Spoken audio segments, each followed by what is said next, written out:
Hello my beautiful people, mumeze fresh. Awana nizere ko meze neza kabisa, nizere ko ibintu ari umutekano. Welcome back kuri Ginger Football TV. Uyu munsi ni update kabisa zitandukanye. Tuje kuba twinjira mu kipe ya Chelsea Football Club tureba ngo se ni bandi bagiye kuza.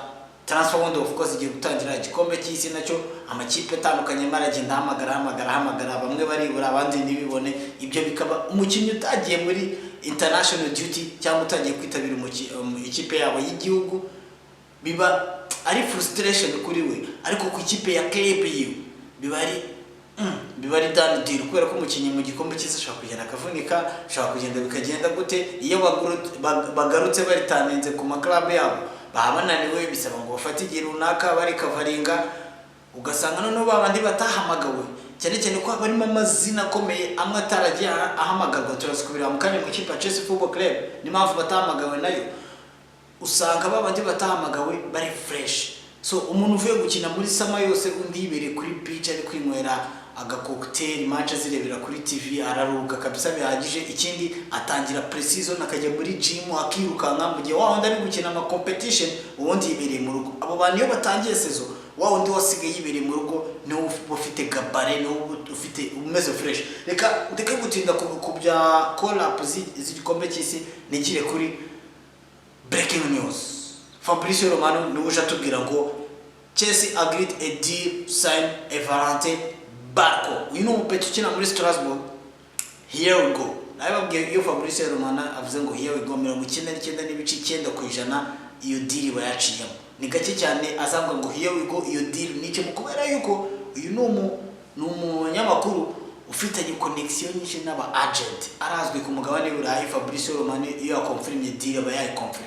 Ikindi ntago bigoye cyane kuko uyu mupeti nimba akina muri Strasbourg akaba ari sister club cyangwa nushaka kuyite whatever club ya Chelsea Football Club, aba owners w'ikipe ya Chelsea ni nabo ba owners w'ikipe. Ni nkuko wowe umurikiye waba ufite shop ebyiri, aba manager bayo mashop bose ari wo bahemba, kubwira umu manager hano ati ndashaka umukozi wanga agiye gukora hariya, muri manager arenza iki. Wowe cyo usabwa no gukonvince ngo uwo mukozi, kuko umukozi burya ashaka no kubyanga akavuga ati ngiye boss nimba nagumyanga ndivira mu kazi, ariko manager we nayandi mahitamo abafite. Ibi rero biravuga iki? Chelsea nibishaka kumukina muri Strasbourg, ikintu cya mbere kigoye no kujya gukonvincinga wa mukino. So gukonvincinga umupeti wo muri Argentine ufite imyaka 21 tingwinuze Stamford Bridge ukinana na Enzo Fernandez niba zabagihari adongere, ariko reka tubitege iminsi turebe. So nikomeza agreement in place with the players as Strasbourg will let Barco go after impressive improvement this year. Jadi nababwira agreement cyangwa kumvikana hagati y'ikipe ya Chelsea n'uyu mupeti bita Barco byo byarangiye. It is in place. Ikindi Strasbourg izamureka gende nyuma yuko yagize season nziza uyu mwaka ushize w'imikino. Chelsea ready to proceed for Argentinian midfield from June. Chelsea irashaka kuita imwinjiza mu ikipe yayo muri June cyangwa mu kwa karindwi igikombe cy'isi kiri kurangira, cyangwa uyu nimba bataramuhamagaye Barco ariko ntabwo bahamagaye Enzo Fernandez. Uyu mupeti rero mugarukaho kugira ngo n'abafana b'ikipe ya Chelsea Football Club batamuzi bamumenye. Uyu ni umupeti naga style ye y'imikino ari wa mu midfield uzagutsinda ibitego 10 na 5 wapi, ariko contribution yiwe icyambere ari versatile. Yabanje kujya kina muri as a left back, arongera kina as a full left back, arongera kina as a midfield, akina as a central midfield, as a defensive midfield, ashaka gukina imyanya. Umukinnyi rero nk'uyu uri versatile abari deal ya danger, kubera yuko nimba Marco Cucurella Chelsea yavuze ati tugiye kumuryamo ibiceri. Marco nawe turamugarukaho update za danger. Chelsea muri ibiceri, uyu ni umupeti ushaka kutagenda kuri ruhande akarukaba. Uyu ni umupeti uvuze ngo Enzo Fernandez munsi nari mukine turi gukine muri Europa League n'urugero bizaterwa na match yo ku cyumweru. Match yo ku cyumweru Chelsea ni itsinda ubwo nejo izakina muri Europa League, ariko ni itsindwa c'est fini kuko izakina na Sunderland, izatsinda indi ni izakina muri Europa League. Simple as that. Tukiri kuri ikipe kuri uyu mupeti. Uyu mupeti no mupeti uri versatile ushaka gukina imyanya itandukanye. Iyo ni deal ku mutozo wari wese abashaka umukinisha ashaka gukinisha mu myanya itandukanye. Uwaruguta akahita musimbura kandi imyanya yose akayikina neza. Ikindi ari very quick ku kirenge kabisa, ntago ari baba midfield cyangwa baba unamurebye nagasa nk'umu left back.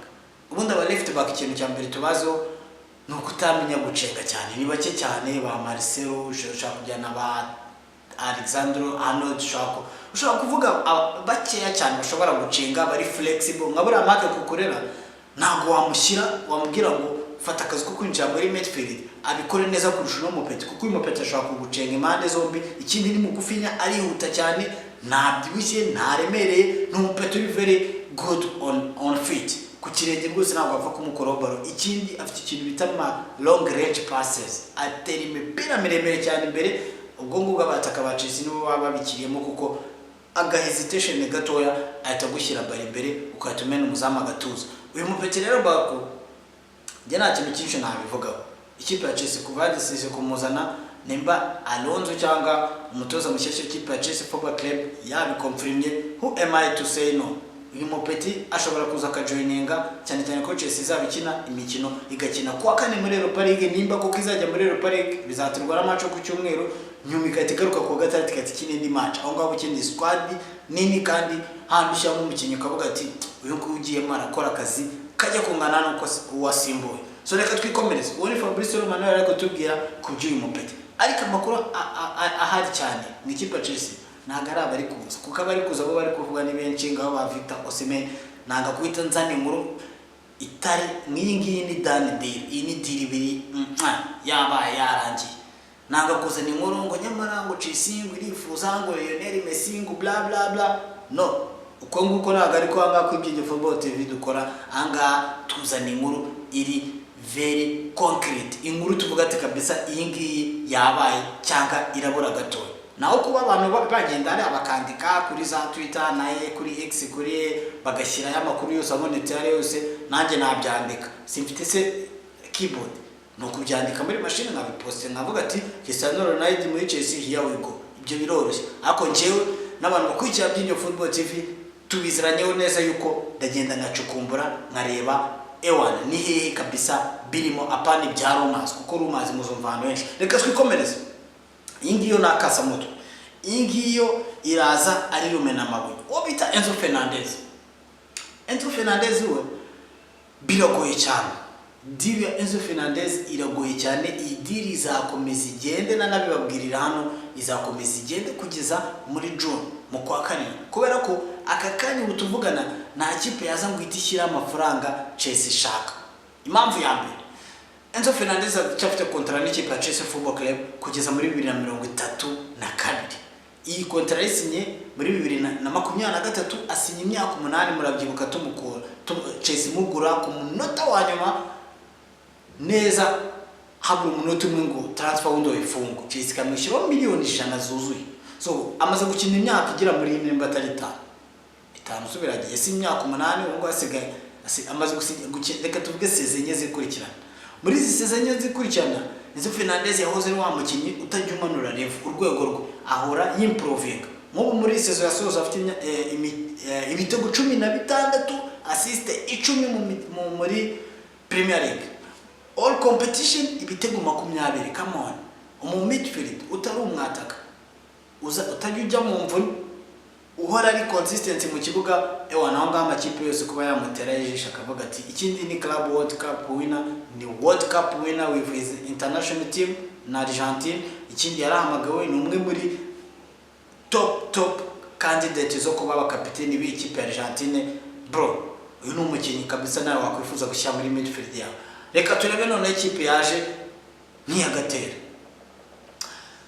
Man City is going all out for Enzo Fernandez. Ikipe ya Manchester City twahoze twumva ngo Real Madrid, uyu mupeta akunda Real Madrid, buri gihe yabonye akaokasiyo yinaga muri yinaga cyangwa ajya gusura Madrid. Akunda Madrid byatara. Murabizi ko hari abakoresha ikinya Portugal bagakoresha ikispanyol, kandi muri Argentine izo ndimi barazumva neza. N'ibiryo bateka biba bisa n'ibyahari. Uyu no mupeti uhembwa ibihumbi 200, 180 kuri 200 buri cyumweru my friend. Izo ni miliyoni z'amanyarwanda zijya kujya muri miliyoni 300 ku cyumweru. Ayo ni amafaranga ushaka kuvuga ati reka njye kwinywera icyayi Madrid ukagenda rwose nta kibazo na kimwe ufite. Uwo ni Enzo Fernandez. Reka tugende dukomeze. twumvise ko Man City iri kugenda all out. Iyo bavuze all out ni ukugenda n'imizi n'imiganda kuri uwo mukino. Interest is concrete. Iyo bavuze ngo interest is concrete, kuba bamukeneye byo ni ibintu bifatika, ntago ari bya bindi by'amagambo ngo nyamara ngo tugiye ngo kuri uwo mukino Man City irashaka Enzo Fernandez. And there has already been some informal chat with the players in Tarauj. No kuvuga ngo hari direct ari kunegosia, hari kuvugana hagati y'aba representative ba Enzo Fernandez. Deja hari chat bari kuvugana, ese uje muri Manchester City ni iki twagwa Chelsea tagwa. Cyambere ni umushahara, Chelsea nagashaka gutanga umushahara kuko mu biganiro byahise Enzo Fernandez ya demandingaga byibuze kumuhereza 300. Ngo ni kuvuga 300 by'amayero ku cyumweru. Ayo mafaranga Chelsea yanga kuyatanga kuko Chelsea yo nta pressure ifite. Mutabyumva gutyo ngo meze bwango yagiye ngo ngo Chelsea hariya niyo the boss. Uyu ni umukinnyi ufite contrat izagera 32 yasinye ku rupapuro kugira ngo ikipe izimutware. Enzo Fernandez ni gusaba Chelsea akavuga ati none sasa ngiye nasinye contrat naribi ni mundeke ngende. Ubwo iyo kipe kazi kiyumvikanira na Chelsea. Chelsea niza setting a price. Ako kana mukumve neza. Nibigeraho Enzo Fernandez adashaka kuba Chelsea idashaka kugurisha byo nta kibazo ifite. Ariko ntabwo waza ngo umuterure gutyo nguterura ikirayi ngo kijyane. No, uzashyiraho inote kandi izo note Chelsea niza zisetinga kuko Chelsea nta pressure ifite. Nimo umukinnyi afite imyaka igera muri 5 kuri contrat cyangwa 6. Bro, Chelsea nta kintu ifite cyo guhomba, nta kintu ifite cyo kuworrying about. He's their player. Enzo Fernandez hangarika dukomeza. Ngo hari chat ziri kuvugwa ko Enzo Fernandez cyangwa aba muri representing abari kugirana n'ikipe ya Man City. Enzo Maresca agarutsemo umutozo w'ikipe ya Chelsea yirukanye ugiye gutoza ikipe ya City. Enzo Maresca's arrival at the City club could be key in the operation. Nukuvuga ngo kuba Enzo Maresca aziranye cyangwa yaratoje uyu Enzo Fernandez muri Chelsea no kuba agiye kwitatoza ikipe ya Man City bishobora kuba urufunguzo cyangwa bikaba impamvu ikomeye yuko Enzo Fernandez ashobora kujoininga Enzo Maresca. Uko niko deal imeze.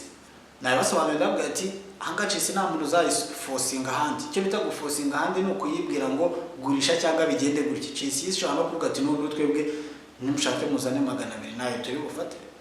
Ako Chelsea ndabizi ntabwo iri muri opposition. Nibashyira inoti Chelsea zazifata. Ko Chelsea ikeneye amafaranga. Chelsea ntabwo izakira muri Champions League zira miliyoni 80 bafata byonyine kwikarifira muri Champions League bagakurirwa imisoro bakemererwa no kugura abakinnyi runaka kugeza kuri budget runaka. Hari ibintu byinshi hombi utagiye muri Champions League. Ibyo bintu byose kuba waza Chelsea ukayikubita miliyoni 120 ku meza bro. Kuba Chelsea yavuga ngo no biragoye cyane. Ariko narajya kuri ikamite negera ko muri agent wanjye nikundira John B. Mikel. John B. Mikel bamubajije neza kuri saga ya Enzo Fernandez. Umva ukuntu yavuze. Obi Mikel on Fernandez to Man City and the Real Madrid romance. Icyo yabivuze yavuze ngo personally kubwanjye I feel Chelsea have themselves to blame for all of this. Chelsea niwe akagombye kwirenganya kuri ibi bintu byose biri ko. Arakomeza agira ati this wage structure limit is useless. If you want to buy top players, they don't come cheap. I have to pay big. No. You have to pay big for them, including wages. Akana kantu kari very important. Aravuga ati ngiye ku bwanjye numva ko Chelsea ari ubwayo iri kwirangiza mu magambo meza. Chelsea ni ubwayo kwirangiza kubera ko niba ushaka kugumana abakinya yabise ngo aba top players no kugura aba top players ugomba kwishyura, ugomba gushyiraho ibiceri. Aho ni kuri yavuze kuri icyo bita wage structure limit. Wage structure limit niko kondi Chelsea baravuze ngo nande makipe arabigira, twebwe nta mukinyano tuzarenza umushahara w'ibihumbi 300 mu gihe ataramara uzasize 5. Ibyo bintu bikaba biri muri contract. Nuko ngo umukinnyi wese wagora agomba kujya ari munsi y'ibyo bihumbi 200 ku cyumweru cy'amahera. So iyo ukize iyo limit rero hari abakinnyi tuvuge utagura, ntabwo wagura Valverde ari guhembwa 400 kumuzanira ngo noneho ngo kubera ngo ko ari guhembwa 400 muri Real Madrid ngo ngwino tugwembe Truasa ngo cyangwa Deza ngo kubera yuko ngo ariyo muri ikipe duhemba. Ntabwo njye kuzana Victor Osimhen umwata kuri Vito Muriya. Man City kuvuga ati twe turagwa senye sawa na wino ku cyumweru. Real Madrid kuvuga ati Caceres twe turagwa nabi rwose n'iki kibazo cya Caceres. Noneho ngo Chelsea ngo ngiye ngo nashyizeho ngo limite ngo ya wage structure ngo nagomba kurenza ngo rero kugira ngo abandi bativumbura ngo ngwino nawe ngo Edes. Come on, bano n'abakinnyi n'abantu bakeneye gufeedinga family zabo. Ikindi bano n'abakinnyi bari professional bro, naga bikiri na kera kwa kundi umukinnyi yasaga avuga ati ikipe ngomba kwirwanira no badge ngiye niyo namara icyumweru nahembwa cyangwa amezi 3 nahembwa, ariko gihe hano ngomba kuharwanira nzaba mu legend hanga. Abakinnyi nkabo tuberuka kera cyane, ubu bahari ni baki cyane.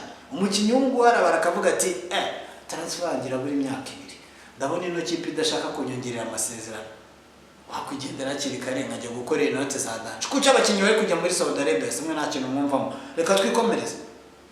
Wani legend w'ikipe ya Chelsea Football Club I raising the point is niba ushaka abakinnyi beza ongera umushahara, ikindi shyira inote hasi, gabanya ibyo kuvuga ngo singomba kurenza ibyo byibagirwa. Nimba ushaka kuzana aba top players, uyu ni umukinnyi wagakinnye.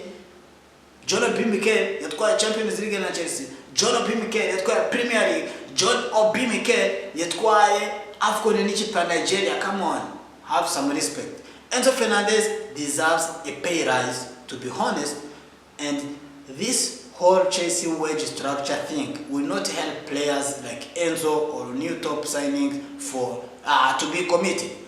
Ibi bintu byo bya Chelsea byo kuvuga ngo ntago bazarenza amafaranga rwose ntago bizatuma bizafasha abakinnyi nk'aba Enzo Fernandez cyangwa n'abandi bakinnyi bari ku rwego rw'ejuru kuba baza bakabana committed. Umukinnyi wavuze ngo kuba committed n'andi ubungu abakinnyi noneho baba committed cyangwa bashyira agatuza kubera ibiciro bahembwa.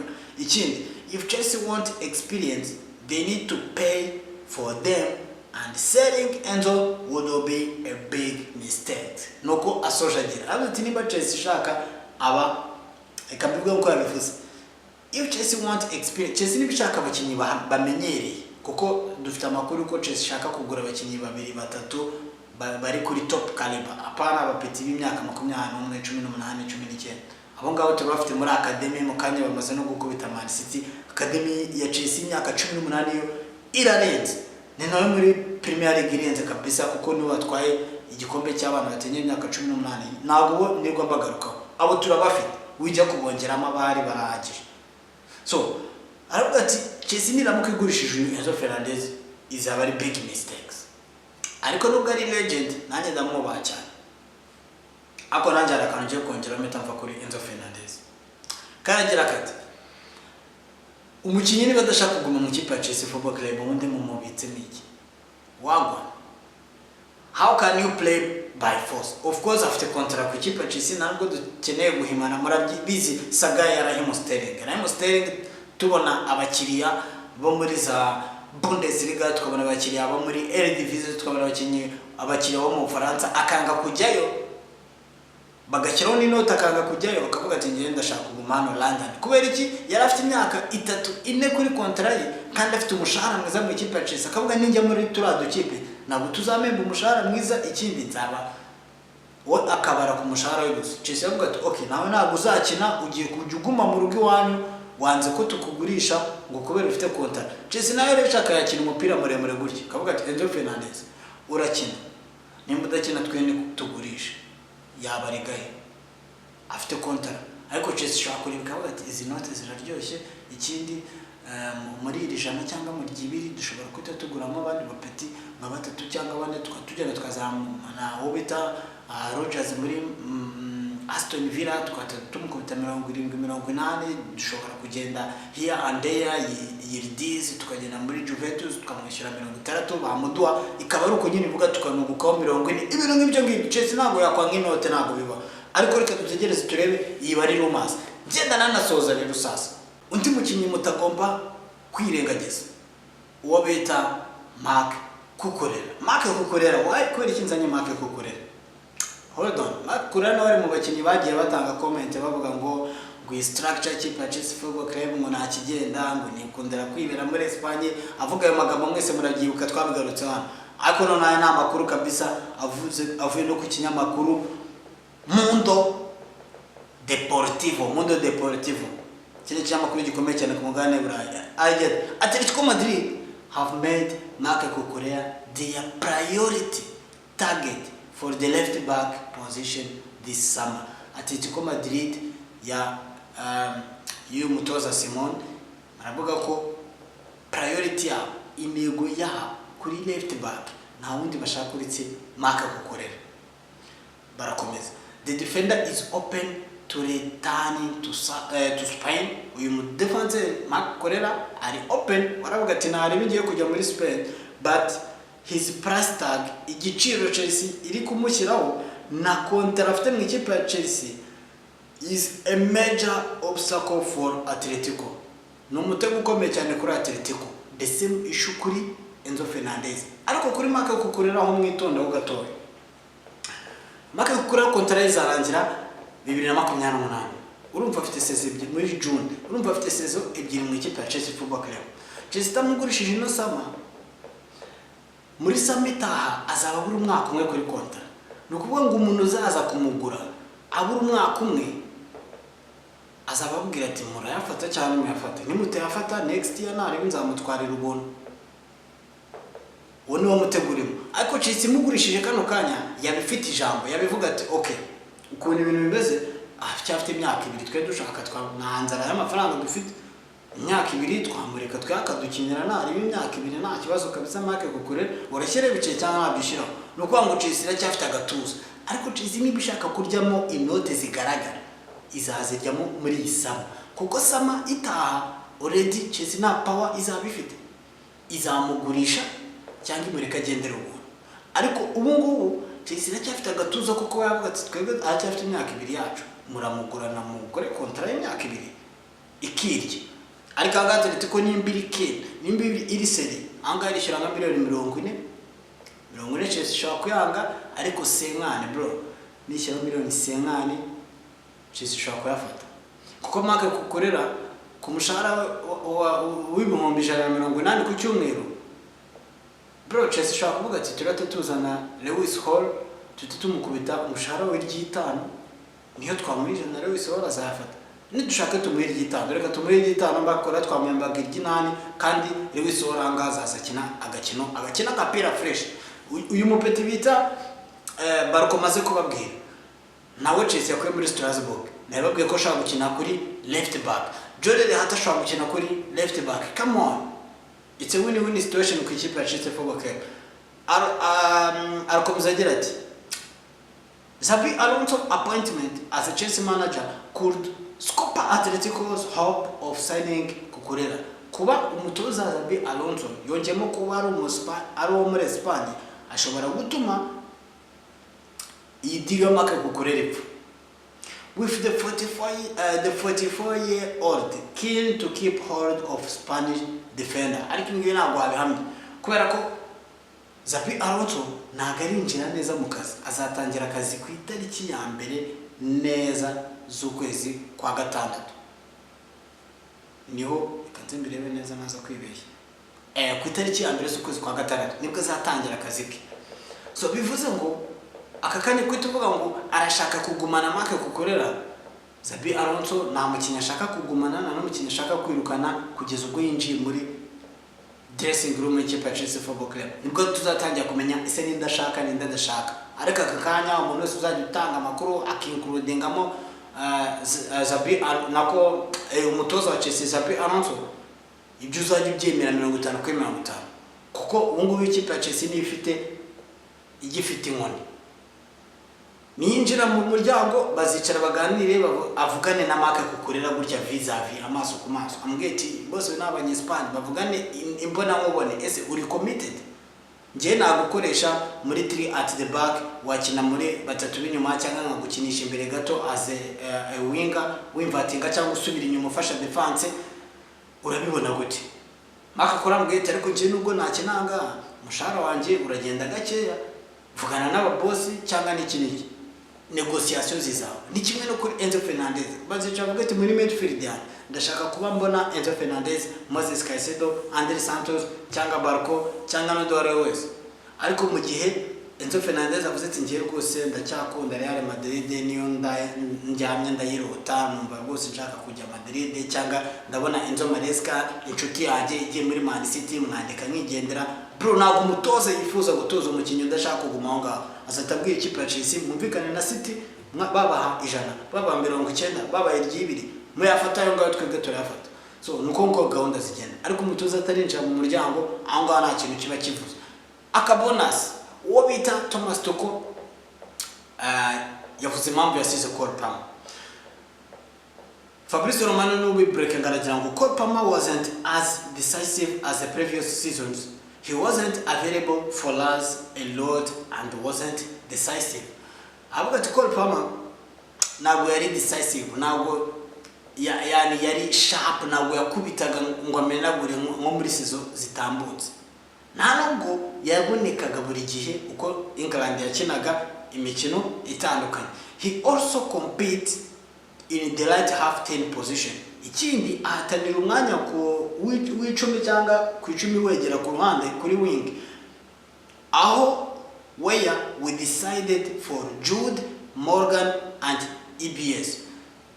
Uyu mukinnyi nubwo bimeze gutya akina ku ruhande rumwe na Jude Bellingham, agakina ku ruhande rumwe na Morgan Rogers, agakina no ku ruhande rumwe na EBS. Kandi aba bakinnyi uko ari batatu arakomeza agira ngo aba nibo ba outstanding players and had better season and more decisive in our camps than Cole. Aba ni abakinnyi bagize season nziza, ikindi no mu gihe twabaga turi gukina muri camp yacu babaga bari decisive, urumva batangaga assist bakanatsinda ibitego. Ahangaha yahise basubiza abantu bibazaga kubera iki umutoza Thomas uko yasize Cole Palmer. Reka nsoze ahangaha twakora ikiganiro kigenda kikamara amasaha 10 ariko se bashaka kubarambira. Wowe icyo usabwa ni ukora subscribe. Ikindi nari nibagiye kabisa kubashyiramo link muri comment, umanuke hasi kabisa muri comment ya mbere iraba ari link ibajyana muri group ya WhatsApp ku bantu babibajije ngo muzajye musa tukiganiriye dutange ibitekerezo, sharing everything. Aravista ndabakunda cyane. Bon, ciao.